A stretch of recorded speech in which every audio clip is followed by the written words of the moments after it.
शिव ऐसे ही हैं। क्योंकि आप जानते हैं उनके साथ ऐसा हुआ। एक बार रावण, आपने रावण के बारे में सुना है? रावण शिव के पास आया और उनकी पूजा की और गुणगान किया। तो वो उससे प्रसन्न हुए और बोले, तुम जो चाहो मांग लो, मैं तुम्हें दे दूंगा। और वो आदमी कहता है, मुझे आपकी पत्नी चाहिए। शिव ऐसे ही मूड में थे, वो बोले ठीक है, उन्हें ले जाओ। पार्वती पास ही मानसरोवर में नहा रही थीं और यह आदमी पार्वती को खोजने लगा उन्हें घर ले जाने के लिए। फिर किसी ने जाकर पार्वती से कहा, शिव ने इजाजत दे दी है कि यह आदमी जो दक्षिण में कहीं से आया है वो आपको लेकर जा सकता है। वो कहती हैं, क्या उनका दिमाग खराब हो गया है?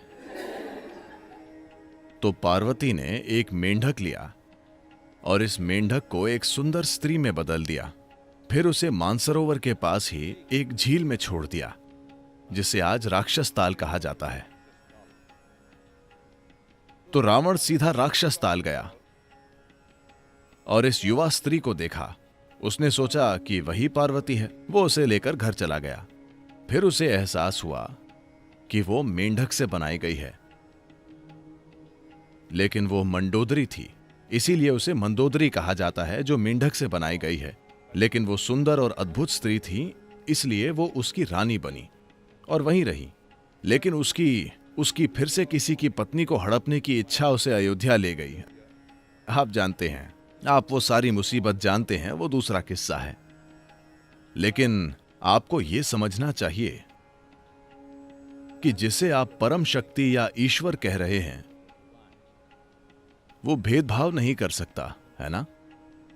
हेलो? अगर भगवान कहें, जो भी भगवान हैं, अगर वो कहते हैं मैं इन लोगों की जिम्मेदारी लेता हूं और उन लोगों की नहीं, तो उन्हें बर्खास्त कर दिया जाएगा या नहीं? हेलो? बर्खास्त करेंगे या नहीं?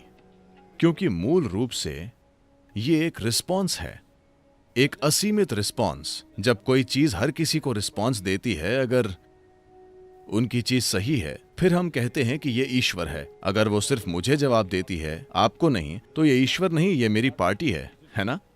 हेलो? तो जब रावण ने एक महान भक्त की तरह उनकी आराधना की, तो वो बोले, जो चाहे मांग लो। मगर उस आदमी में सभ्यता होनी चाहिए थी, लेकिन उसमें ऐसा कुछ नहीं था। उसने कहा, मुझे आपकी पत्नी चाहिए। वो कहते हैं, ठीक है, उन्हें ले जाओ। लेकिन इसका मतलब यह नहीं कि वो आपको खुशहाली की ओर ले जाएगा। एक आदमी गाड़ी चला रहा था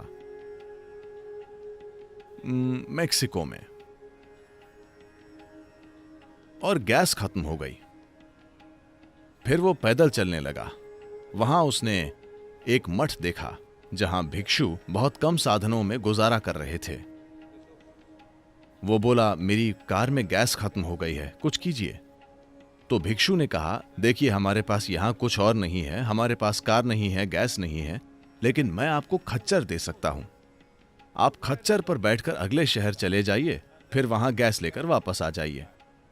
बस बात इतनी है कि हमने खच्चरों को इस तरह सिखा रखा है कि आप उस पर बैठें तो आपको उसे मारना नहीं है, वो सब नहीं करना। आपको सिर्फ कहना है, प्रभु की कृपा है, वो चलने लगेगा।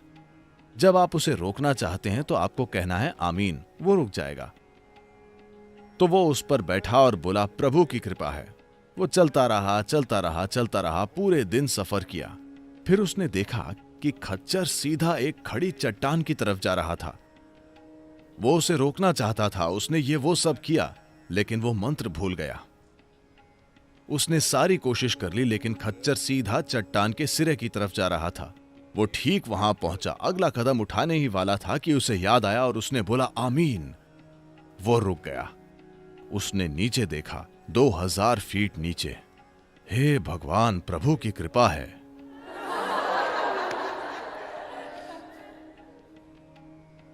ऐसा होता है ना?